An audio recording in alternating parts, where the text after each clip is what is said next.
बिस्मिल्लाहिर्रहमानिर्रहीम। अस्सलाम वालेकुम नाज़रीन, आप यूट्यूब चैनल देख रहे हैं। मैं इमरान खान हूँ। सबसे पहले जो इमरान खान साहब ने स्टेटमेंट दिया वो मैं आपके सामने रख देता हूँ। और इमरान खान साहब ने बड़ी क्लैरिटी के साथ कुछ चीज़ें अब नौजवानों के लिए बोली हैं, क्योंकि देखें जितनी दफ़ा भी पाकिस्तान तहरीक-ए-इंसाफ के लोग वहाँ तक पहुँचे जहाँ तक इमरान खान साहब ने कहा, तो उतनी मरतबा ही ये नौजवानों की ताकत के बलबूते पर पहुँचे हैं। यानी रावलपिंडी के मनाज़र अगर आप याद करें तो रावलपिंडी में जो स्टेट ब्रूटैलिटी थी या स्टेट की जानिब से जो टॉर्चर किया जा रहा था, जो फस्तायत वहाँ पे मौजूद था, जो फाशिज़म था, उसका मुकाबला नौजवान कर रहे थे। इससे पहले अगर आप देखें लाहौर में जितना कुछ हुआ, वहाँ पे इमरान खान साहब के घर पे बहुत अटैक किया बार बार स्टेट ने, तो तब भी इमरान खान को आइडिया हो गया कि नौजवान ही खड़े हो सकते हैं और वही खड़े होते हैं फस्तायत के सामने। फिर हमने इस्लामाबाद में बार बार देखा, फिर जैसे हमने देखा कि कंटेनर्स उठा उठा के फेंक दिए नौजवानों ने, और खैबर पख्तूनख्वा से आने वाले काफ़िले में भी जो नौजवान थे उन्होंने ही रास्ते बना बना कर दिए। तो नौजवानों से इमरान खान साहब की उम्मीद ज़्यादा, ज़रा एनर्जी भी इनकी ज़्यादा होती है, और नौजवान जो हैं वो पाकिस्तान का मुस्तकबिल भी हैं, और वो हौसला भी शायद उनमें जो ज़्यादा उम्र के लोग हैं उनसे बेहतर होता है। अच्छा जी, अब इसका मतलब ये नहीं है कि जो बाकी लोग हैं वो कुछ करते नहीं हैं। बहुत सारे लोगों ने बड़ा ज़ोर लगाया, बड़े जानदार तरीके से तहरीक चलाई है, लेकिन नौजवानों के लिए इमरान खान साहब का एक खसूसी पैगाम ये उन्होंने जारी किया। ऐसा लगता है कि इमरान खान साहब को जब जब मौका मिलेगा कभी वकला के लिए जारी करेंगे, कभी वो पार्टी के और लोगों के लिए, कभी ख़वातीन के लिए जारी करेंगे। लेकिन जो उनका पहला प्रोग्राम आया, जो उन्होंने जारी किया है, या पहला स्टेटमेंट जिस तबके के लिए जारी किया, वो नौजवान है। इमरान खान साहब ने नौजवानों को मुखातिब करते हुए कहा कि मुल्क में उनका मुस्तकबिल शदीद ख़तरे में है, जिसके सद्देबाब के लिए वो 24 नवंबर को बाहर निकलें, पार्टी के एहतजाज में शामिल हो जाएं। इमरान खान ने अपने एक्स पर अपने पैगाम में कहा कि हज़ारों नौजवानों को हर माह रोज़गार ढूंढने के लिए मुल्क छोड़कर जाना पड़ रहा है, लेकिन कितने नौजवान बाहर जा सकेंगे? सबको तो वीज़ा नहीं मिल सकता, और ना ही सबके पास इतने वसाइल हैं कि वो पाकिस्तान से बाहर चले जाएं। बड़ा पैसा लगता है बाहर जाने में, आसानी तो होती नहीं। तो इमरान खान साहब ने कहा कि मुल्क में जमहूरियत ख़त्म हो चुकी है और कानून की हुक्मरानी बिल्कुल नहीं रही, क्योंकि अब अदलिया को भी टेक ओवर कर लिया गया है। इमरान खान ने नौजवानों से कहा कि अगर आपको अपने मुस्तकबिल और हुकूक और आज़ादी के लिए जिद्दोजहद करनी है, तो आपके पास इस बोगस निज़ाम के ख़िलाफ़ खड़े होने के अलावा अब कोई रास्ता नहीं बचा। इमरान खान ने कहा कि 24 नवंबर को तमाम नौजवान, ख़ुसूसन तलबा और तालिबात, अपने हुकूक के लिए हमारे साथ निकलें, क्योंकि अब इस मुल्क में नौजवानों का मुस्तकबिल शदीद ख़तरे में है। ये जनाब इमरान खान साहब ने नौजवानों के लिए पैगाम दिया। एक पैगाम इमरान खान साहब की जो बहन है वो भी लेकर आई, और उन्होंने भी वर्करों के हवाले से एक बड़ा अहम पैगाम जो है वो पहुँचाया है, और वो पार्टी के हवाले से भी है। इमरान खान की हमशीरा अलीमा खान साहिबा इमरान खान साहब को मिलने के लिए गई, और उन्होंने कहा कि इमरान खान ने कहा है कि एहतजाज हमारा आईनी हक है, 24 तारीख को तैयारी करें, क्योंकि ये फाइनल राउंड है, और जब तक मुतालबात नहीं माने जाते एहतजाज जारी रहेगा। रावलपिंडी में मीडिया से गुफ्तगू करते हुए अलीमा खान ने कहा कि इमरान खान ने 24 नवंबर की एहतजाजी कॉल से मुताल्लिक आज दोबारा बात की है, और सोशल मीडिया टाइगर्स, तलबा और नौजवानों को मुखातिब किया है। अलीमा खान ने कहा कि इमरान खान ने कहा है कि नौजवान अपने मुस्तकबिल के लिए खड़े हों, नौजवान पाकिस्तान छोड़ कर ना जाएं, क्योंकि नौजवान ने पाकिस्तान को अब बचाना है। ओवरसीज़ पाकिस्तानियों ने पैगाम दिया है वो 24 अक्टूबर को पूरी दुनिया में एहतजाज करेंगे। उन्होंने बताया कि इमरान खान ने एहतजाज के लिए हिकमत अमली तरतीब देने का कहा है। हुकूमत कितने लोगों को गिरफ्तार करेगी, लेकिन हमने आज़ादी के लिए खड़े होना है। अलीमा खान ने मज़ीद कहा कि इमरान खान ने कहा कि 80 साल की आंटियों को भी एहतजाज में शामिल करें। कराची और कोयटा वालों के लिए पैगाम है वो अपने सूबों में एहतजाज करें। इमरान खान की हमशीरा ने कहा, यानी जो कराची के, सिंध के उधर के लोग हैं, या जो बलूचिस्तान के लोग हैं, कोयटा के, वो अपने अपने सूबों में अपनी अपनी जगहों पे एहतजाज करें, और बाकी जो है वो जो पंजाब के और खैबर पख्तूनख्वा के और दीगर एरिया के लोग हैं वो सारे पहुँचें इस्लामाबाद की जानिब। अच्छा, इमरान खान की हमशीरा ने कहा कि ये इमरान खान की कॉल है और इस पर पूरा अमल होगा। इमरान खान ने बराह रास्त सबको पैगाम दिया है, और इस एहतजाज में MNAs MPAs आगे होंगे। अलीमा खान का कहना था कि मरीम नवाज पंजाब में गैर आईनी काम करके हमें रोकने की कोशिश करेगी, लेकिन हमने फिर भी इस्लामाबाद पहुंचना है। हम अगर अकेले डी चौक पहुंचे और गिरफ्तार भी हुए तो 24 नवंबर को भी लोग पहुंचेंगे, यानी अगर हम अकेले भी पहुंच गए थे और गिरफ्तार हो गए थे तो लोग 24 को पहुंचेंगे और हम भी पहुंचेंगे। अच्छा, अब कुछ जो है वो नून लीगी सहाफ़ी ये आवाज़ उठा रहे थे कि इमरान खान साहब ने हमेशा मौरूसी सियासत के ख़िलाफ़ बात की, तो ये जो स्टेटमेंट बाहर आके बताया है या जो एहतजाजी एक सिलसिले का जो आगाज़ अब होने जा रहा है 24 तारीख को, उसके बारे में जो अनाउंसमेंट है वो अलीमा खान ने क्यों की? पार्टी ने ये अनाउंसमेंट क्यों नहीं की? अलीमा खान ने ये अनाउंसमेंट क्यों की? तो ये तो पाकिस्तान तहरीक इंसाफ के अंदर मरूसियत आ गई है, इस तरह की बात कुछ हमारे नून लीग के सहाफ़ी दोस्त कर रहे थे। तो मैं एक चीज़ क्लियर कर देता हूँ आपको कि इमरान खान साहब से उनकी पार्टी के लोग बड़ी देर से मिलने की कोशिश कर रहे हैं। पहले भी 1 महीने तक तकरीबन इमरान खान से मिलने नहीं दिया। अब फिर सबको पता है कि इमरान खान साहब ने एहतजाज की कॉल देनी थी। लीडर्स मिलने जाते हैं और जेल के दरवाजे से उन्हें अगवा कर लिया जाता है, उठा लिया जाता है और बाद में छोड़ दिया जाता है और मुलाकात करवाई नहीं जाती। अब इमरान खान को कोई मिल नहीं सकता। जेल का अमला तो बाहर आके बताएगा नहीं कि इमरान खान का पैगाम है कि एहतजाज की कॉल उन्होंने दे दी 24 नवंबर की, और ना कोई और बताएगा। तो फिर वही बताएगा ना जिसकी इमरान खान से मुलाकात होगी, पैगाम को वही बाहर लेकर आएगा। तो इमरान खान की बहनों को मुलाकात का मौका मिला तो उन्होंने ही पैगाम लाकर बाहर देना था। और सियासत करना तो सबका हक है, इमरान खान की बीवी का भी हक है, इमरान खान की बहनों का भी हक है। लेकिन जिसको हम मौरूसियत कहते हैं, मुझे समझ आती है या पाकिस्तानी नॉर्मली समझते हैं, वो ये है कि उसकी पोजीशन का फ़ायदा उठाना। जैसे नवाज शरीफ की पोजीशन का फ़ायदा उसकी बेटी ने उठाया, डायरेक्ट वज़ीर आला पंजाब, कोई काम नहीं किया ज़िंदगी में, डायरेक्ट वज़ीर आला पंजाब। नवाज शरीफ के भाई ने उठाया, डायरेक्ट वज़ीर आला पंजाब और वज़ीर आज़म भी बन गया। नवाज शरीफ के भतीजे ने उठाया, तो इसको मौरूसियत कहते हैं। जब तक बिलावल जो है वो बेनज़ीर भुट्टो की शहादत के बाद ऑटोमेटिकली पाकिस्तान पीपल्स पार्टी का चेयरमैन बन गया। हालांकि कोई ज़रूरत नहीं थी चेयरमैन बनाने की, बेशुमार पार्टी के अंदर और लोग मौजूद थे। लेकिन अचानक एक वसीयत आती है कि ये बादशाहत है, अब हमारा जो ब्लड है, हमारा जो खून है, वो आपके ऊपर क़यादत करेगा, और एक बच्चे को उठा के चेयरमैन बना दिया पार्टी का। तो इन सारी चीज़ों को इसको मौरूसियत कहते हैं। और बहुत सारी एग्जाम्पल्स हैं, पीटीआई के अंदर एग्जाम्पल्स हैं। लेकिन एक आदमी कैद है तो उसकी बीवी और उसकी बहनें उसकी आज़ादी के लिए आवाज़ ना उठाएं, उसकी आज़ादी के लिए जद्दोजहद ना करें? उन्हें करनी चाहिए और ये उनका हक बनता है। हाँ, सियासत लोग कर सकते हैं, लेकिन सियासत में बेनिफिशरी होना या पार्टी के फैसले करना वो एक अलग बात है। वो शरीफ ख़ानदान और जरदारी ख़ानदान में ज़्यादा बेहतर अंदाज में ये चीज़ें होती हैं। बल्कि ये तो वो एएनपी के अंदर भी 3 नस्लों से 4 नस्लों से अब ख़ानदान ही चल रहे हैं। वहाँ पे भी अब ख़ानदान से बाहर कोई और बंदा पार्टी का सरबराह नहीं बन सकता। वो अब जो क़यादत बनाई है उसके बारे में एएनपी के अपने लोग कहते हैं कि हम तो अजीब मखमजे का शिकार है कि इस ख़ानदान में कोई ऐसा बंदा भी निकलना था जिसने एस्टैब्लिशमेंट की गोद में बैठ के अपनी सियासत करनी थी। तो भाई निकल आया, अब इस तरह का अब क्या करें? जब मरूसियत होगी तो फिर अच्छा और बुरा सारा आपको एक्सेप्ट करना पड़ेगा। पाकिस्तान तहरीक इंसाफ ने तैयारियां शुरू कर दी है जी।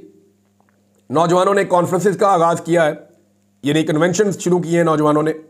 स्वात में एक बड़ा कन्वेंशन हुआ नौजवानों का, इमरान खान साहब की तवज्जो भी नौजवानों पे है।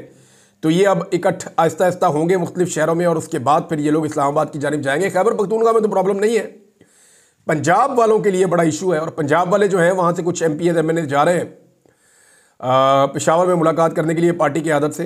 वहाँ पे ये लायामल तैयार करेंगे कि पंजाब से लोग कैसे पहुँचेंगे रावलपिंडी, इस्लामाबाद, और इस्लामाबाद पहुँच के कैसे वो अपना एहतजाज जो है उसको आगे बढ़ाएंगे। एक और जनाब ख़बर है और वो बड़ी इंटरेस्टिंग है, और ख़बर है जी नूरा कुश्ती की। आपको याद है, हमेशा से हम आपको बताते हैं, और इमरान खान साहब ने इसका बड़ा क्लेम किया था शुरू में कि नून लीग और पीपल्स पार्टी नूरा कुश्ती करते हैं, और ये अक्सर नूरा कुश्ती करते रहते हैं। अब बिलावल ने झूठ मूठ की नाराज़गी साबित करना शुरू कर दी है। हालांकि सारी आईनी तरमीम के अंदर ये शामिल था, ब्रूट मेजॉरिटी के साथ मैं करूँगा। हर जुल्म और ज़्यादती के अंदर बिलावल हिस्सा बना। सबसे ज़्यादा सिंध पुलिस ने वहाँ पर ज़्यादतियाँ की, फिर पंजाब पुलिस भी बहुत ज़्यादतियाँ करती है, और हर जुल्म के अंदर बिलावल शामिल रहा। औरतों की गिरफ्तारियाँ हो, तशद्दुद हो, टॉर्चर हो, चाहे लोगों के घरों की चादर और चारदीवारी का तकद्दुस पामाल किया जाए, चाहे लोगों को जबरी तौर पे लापता किया जाए, हर जुर्म का हिस्सा बिलावल जरदारी रहा। लेकिन अब बिलावल का ये कहना है कि कोई ऐसा मुआहदा हमने किया हुआ है आपस में जो शहबाज शरीफ पूरा नहीं कर रहा, तो उसकी वजह से हमें इज्जत नहीं मिल रही। तो कुछ नाराज़गी का खिफत का इजहार किया, और ना सिर्फ किया बल्कि सारे पाकिस्तान की मीडिया की फ्रंट हेडलाइन चलवा दी। जितना पाकिस्तान का इलेक्ट्रॉनिक या प्रिंट मीडिया या सोशल मीडिया, हर जगह पे इसको लगवा दिया इस खबर को। ये नूरा कुश्ती है नादरीन, और तवज्जो हटाने के लिए गिमिक है और कुछ भी नहीं है। ये सिर्फ तवज्जो हटाने की कोशिश कर रहे हैं और नूरा कुश्ती कर रहे हैं, अब इनकी तरफ कोई तवज्जो भी नहीं देता। ये आपस में एक दूसरे का सर भी फाड़ देंगे ना और जाली खून लगा के ये वीडियो डाल देंगे, तब भी सबको पता होगा कि ये खून जाली बह रहा है, ये झूठ बोलते हैं, ये आपस में लड़ ही नहीं सकते, ये एक दूसरे की जमानत है, एक दूसरे की जमानत है। अच्छा, इसमें एक चीज़ और मैं आपको बताता हूँ कि पाकिस्तान तहरीक इंसाफ को एक प्रॉब्लम रहता है अपनी लीडरशिप से। यानी कारकुन तो निकल आता है, लीडर जो है वो पीठ दिखा देते हैं अक्सर, या लीडर कंप्रोमाइज हो जाते हैं। इस किस्म की बातें पाकिस्तान तहरीक इंसाफ के कुछ लोग करते थे। लेकिन देखिए वहाँ प्रॉब्लम्स थी। पहले इलेक्शन लड़ता था लीडर, इसलिए सामने नहीं आ पाते थे, वो बेचारे जैसे ही सामने आएगा वो गिरफ्तार हो जाएगा, फिर इलेक्शन कैसे लड़ेगा। उसके बाद जो है जब सिचुएशन ठीक हुई तो फिर आईनी तरमीम के मामले पड़ गए, जब तहरीक शुरू हुई फिर लीडरशिप को पीछे हटना पड़ गया। अब जो है ये पहली मरतबा एक इम्तिहान आ गया। अलीमा खान ने यह भी पैगाम दिया कि लीडरशिप डी चौक में डट जाएं, गिरफ्तार करते हैं तो गिरफ्तारी दे दें, मैं भी जेल में 1.5 साल से बैठा हूं। ये इमरान खान साहब ने अलीमा खान साहिबा के जरिए से पैगाम भेजा है। अब तो लीडरशिप को या तो निकलना पड़ेगा या गिरफ्तारियां देनी पड़ेंगी और फ्रंट पे रहना पड़ेगा सारे एहतजाज की। अब जनाब एक और चीज़ है, 2 खबरें हैं और वो मरीम नवाज से रिलेटेड है। मजाक बनाया हुआ वैसे अजीबोगरीब किस्म का। एक जी वो कह रही है जी मुझे पैराथायराइड है बीमारी। देखिए मैं कभी भी किसी की बीमारी का मजाक नहीं उड़ाता, और ये मैं जब बात कर रहा हूं तो बीमारी का मजाक नहीं है, मैं इन्फॉर्मेशन पे बात कर रहा हूं। अल्लाह ताला तमाम बीमारों को सेहत अता फरमाए। बीमार कोई भी हो सकता है, आप हो सकते हैं, मैं हो सकता हूं, कोई भी बीमार हो सकता है। ये बाद औक़ात जो है वो अल्लाह ताला की तरफ से आजमाइश भी होती है, और बाद औक़ात जो है वो हमारे अपने करतूत भी होते हैं। लेकिन अल्लाह बड़ा मेहरबान है, वो बड़ा प्यार करने वाला है, वो अपने बंदों से बहुत प्यार करता है, वो अपने बंदों की हिफाजत करता है। जितना मर्जी कोई गुनाहगार हो, अल्लाह रब्बुल इज़्ज़त की रहमत से मायूस नहीं होना चाहिए। तो मैं कभी भी किसी बीमारी की जो है वो नहीं करता, कभी मजाक नहीं करता, इस पर कभी ज़िंदगी में मैंने बात नहीं की, और होना भी यही चाहिए। लेकिन ये जो पैराथायराइड है, यहाँ इन्फॉर्मेशन पे बात कर लेते हैं। मरीम नवाज ने क्लेम किया कि इसका जो इलाज है वो दुनिया के सिर्फ 2 ममालिक में है, एक अमेरिका में है और एक जिनेवा में है। तो मैं जिनेवा में इसका इलाज करवाने के लिए आई हूँ। सिर्फ स्विट्ज़रलैंड में इसका इलाज होगा या अमेरिका में होगा मेरा इलाज, और कहीं नहीं होगा। अब ये जो पैराथायराइड है, ये इसकी जनाब 2 किस्में हैं। उन दोनों को मैंने खुद पहले स्टडी किया, फिर बहुत सारे डॉक्टर से पूछा, फिर जब मैं इस पर अब वीलॉग करने वाला हूँ तो बहुत सारे डॉक्टर ने सोशल मीडिया पे इन्फॉर्मेशन डाल भी दी है। ARY ने और शायद ये BBC वगैरह ने इस पर स्टोरी भी कर दी है। और ये बड़ा आसान है, ये जाना पहचाना किस्म का ये मर्ज है। यानी डॉक्टर अदनान ने मरीम नवाज को सही नाम भी नहीं बताया बीमारी का, कोई मुश्किल सा नाम बताते। अच्छा, इन्हें ऐसे लगता है मरीम नवाज को कि जैसे वर्कर मेरे वालिद को मिले हैं या मेरी अपनी पार्टी के हैं, ऐसे ही बाकी पाकिस्तान की सियासी जमातों के भी हैं। इन्हें लगता है कि पूरे पाकिस्तान के लोग जो हैं वो उतने ही बेवकूफ़ हैं जितने वो लोग हैं जो हमारे करीब होते हैं, हमारे आसपास होते हैं। इन्हें ऐसा लगा कि वो भी बड़े सादा लोग होंगे, कोई इसको पढ़ेगा ही नहीं। 1 मिनट में लोगों ने गूगल किया, सारी हकीकत सामने आ गई, डॉक्टर से बात की, सारी हकीकत सामने आ गई। अब वो ये कहते हैं कि बहुत सारे जो पाकिस्तान के साबिक हुक्मरान हैं वो भी इसका इलाज करवा चुके। हज़ारों अफराद को बड़े शहरों के अंदर ये मर्ज लाहक है। पाकिस्तान के तमाम बड़े शहरों में इसका प्रॉपर इलाज मौजूद है, और ना सिर्फ पाकिस्तान में है बल्कि दुनिया के बेशुमार मुल्कों में इसका इलाज मौजूद है। और ये कोई ऐसी बीमारी नहीं है जिसका इलाज करवाने के लिए सिर्फ अमेरिका या स्विट्ज़रलैंड जाना पड़े। अब मरीम नवाज साहबा सर्टिफाइड झूठ बोल देती है, यानी झूठ बोलने का सर्टिफिकेशन अगर कहीं से होनी चाहिए तो वो यूनिवर्सिटी ऑफ मरीम नवाज से होनी चाहिए। जब भी इन्होंने मुंह खोलना है झूठ ही बोलना है, जब भी इन्होंने मुंह खोलना है। मेरी लंदन तो क्या पाकिस्तान में कोई प्रॉपर्टी नहीं है, मुझे वो तरीका अच्छे से आता है जिसमें जूते पॉलिश होते हैं, फिर जूते भी पॉलिश कर दिए। अब जनाब पैराथायराइड है, इसका इलाज दुनिया के सिर्फ 2 मुल्कों में है। यानी कल ये कह देंगे कि इंडिया का बॉर्डर जो है वो कहीं हमारा जाके पाकिस्तान के साथ नहीं लगता, परसों ये कह देंगे जनाब कि डोनाल्ड ट्रंप जो है वो मेरे अब्बू का कज़न है। कुछ भी कह सकते हैं ना, ये तो इस लेवल का झूठ है। और इसके अलावा एक चीज़ और है जो झूठ इन्होंने फैलाया, वो मैं आपके सामने रख देता हूं। एक जाली मुआहदा इन्होंने जनाब शो किया मुस्लिम लीग नून के सहाफ़ियों को, और ये दिया एक हसास इदारे के एक ऑफिसर ने। उसने मुस्लिम लीग नून के चंद सहाफ़ियों को, बल्कि कुछ और सहाफ़ी भी हैं जो नून लीग के इतने करीब नहीं है, उनको व्हाट्सएप के अंदर कुछ इन्फॉर्मेशन फॉरवर्ड की। और वो इन्फॉर्मेशन थी एक एग्रीमेंट की कि जनाब ये एक लॉबिंग फर्म है अमेरिका में, ये फेंटन आर्लुक, ये एक लॉबिंग फर्म है, और इसके साथ पाकिस्तान तहरीक इंसाफ ने अभी 7 नवंबर को कोई मुआहदा कर लिया है, और उसके मुताबिक वो लॉबिंग करेंगे जी अमेरिका में इमरान खान के हक़ में, PTI के हक़ में।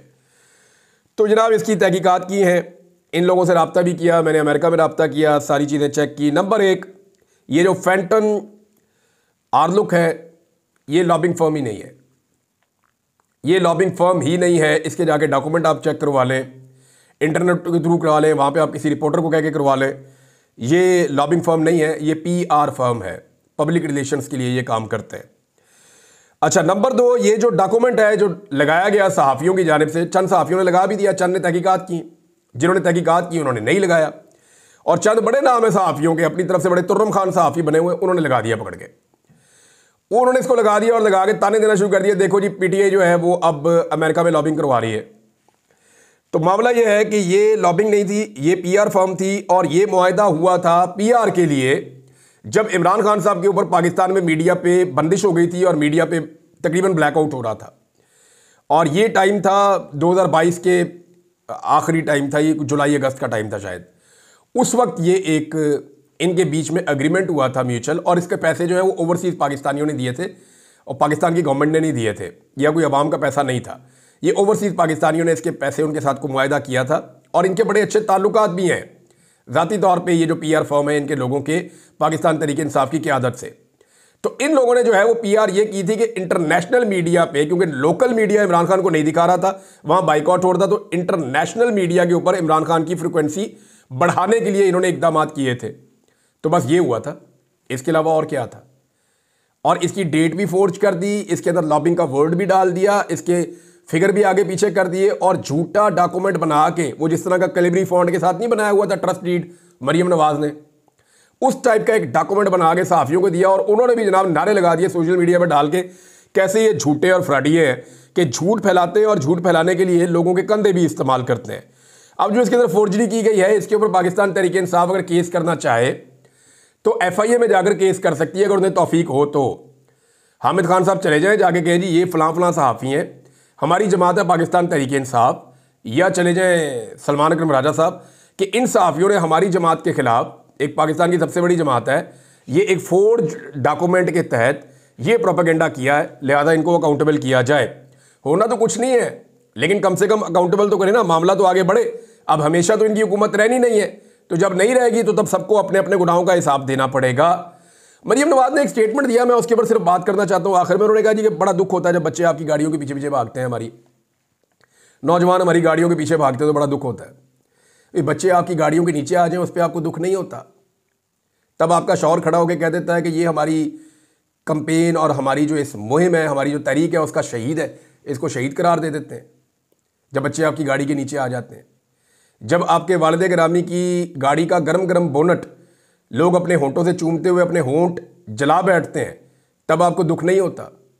जब आप अपने साथ बहुत सारे लोगों को लेकर गाड़ी चलाते हैं और वो बेचारे गाड़ी के साथ साथ भागते हैं आपके चमचे बनने के लिए, तो उस वक्त आपको दुख नहीं होता? अब जब लोग आपके लिए एहतजाज के लिए निकले, आपसे सवाल पूछते हैं, आपको ये कहते हैं कि आप मैंडेट चोर हैं, तो आपको दुख होता है। मरियम नवाज ने जो बात की है ना कि जी हमारा इलाज जो है, मेरा इलाज जो है वो सिर्फ अमेरिका में या स्विट्ज़रलैंड में हो सकता है, नहीं, आपका इलाज वहाँ दोनों जगह पे नहीं हो सकता। आपका इलाज सिर्फ एक जगह पे हो सकता है, और वो एक जगह जो है वो पाकिस्तान में है, और यहाँ डॉक्टर इमरान अहमद खान न्याजी आपका इलाज कर सकता है, और वो आप लोगों का सबका इलाज कर रहा है। आप लोगों की बीमारी जो है वो इतनी कॉमन नहीं है, ये बड़ी अजीब ढिटाई की बीमारी है, और इसको बड़ा फ्रीक्वेंट इलाज चाहिए, और वो इलाज इमरान अहमद खान न्याजी अडयाला जेल से बैठकर अच्छे तरीके से कर रहा है। पाकिस्तान वापस आइए, यहाँ पे आपका इलाज है। और अगर इन्हें लगता है ना कि वहाँ ओवरसीज ज्यादती करते हैं, तो यहाँ पाकिस्तान में ज़रा सिक्योरिटी वगैरह निकल के देखें, निकले ना ज़रा, ख्वाजा आसिफ को चले चेक कर लें, ख्वाजा आसिफ को बोले सिक्योरिटी के बगैर निकल के पंजाब के किसी भी एरिया में जहाँ पसंद है वहाँ जाके फिर लें, बंदों को पीछे छोड़ के, पुलिस को पीछे छोड़ के, गुंडों को पीछे छोड़ के जाकर कहीं भी फिर ले, देखें लोग उनके बारे में कैसी बातें करते हैं। आपको लगेगा कि ओवरसीज तो बहुत अच्छे हैं, वो तो कुछ भी नहीं कहते। अब तक के लिए इतने, अपना ख्याल रखिएगा, अपने चैनल का भी। अल्लाह हाफ़िज़।